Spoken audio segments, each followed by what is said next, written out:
My name is Sam, and I am your Mondays. This week's topic is stereotypes. I just, assume that it means stereotypes within the gay community.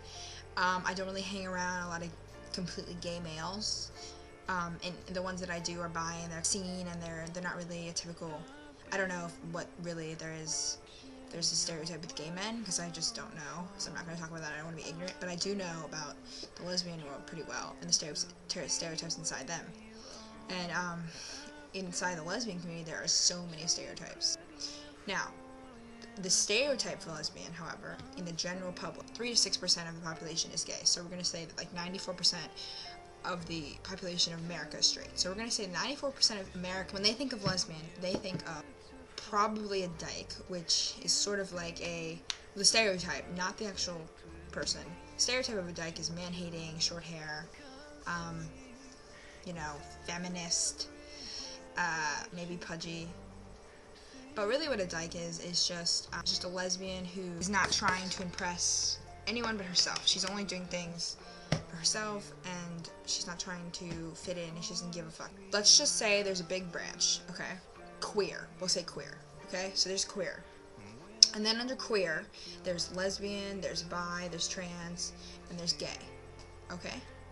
I'm going to talk about the lesbian branch. And then inside the lesbian branch, there are different types of lesbians. Lipstick lesbian, there's blue jean lesbian, there's sporty lesbian, and then there's sort of two different types of personalities, I'll say. You can either be femme or butch. And then you can mix these together. You can be a lipstick lesbian that has a butch personality, meaning she's a lipstick lesbian, but she's domineering personality-wise. You could have a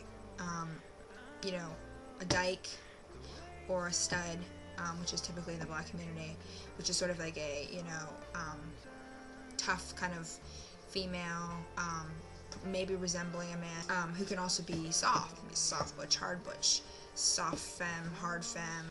So I've talked about the general stereotype of lesbian, and then there are some things I found within my own experiences that every lesbian seems to do, and I'm not sure if I should say this is a stereotype or not, but I mean, there's certainly similarities, and I've sort of come to expect it now.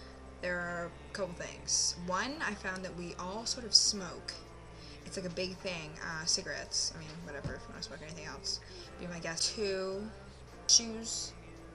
Common shoes, Sperry's, Chucks, boots, and clogs for the older lesbians. Belts are present, jeans. But the number one feature, characteristic, whatever you want to say, that is highly important to lesbian is hair.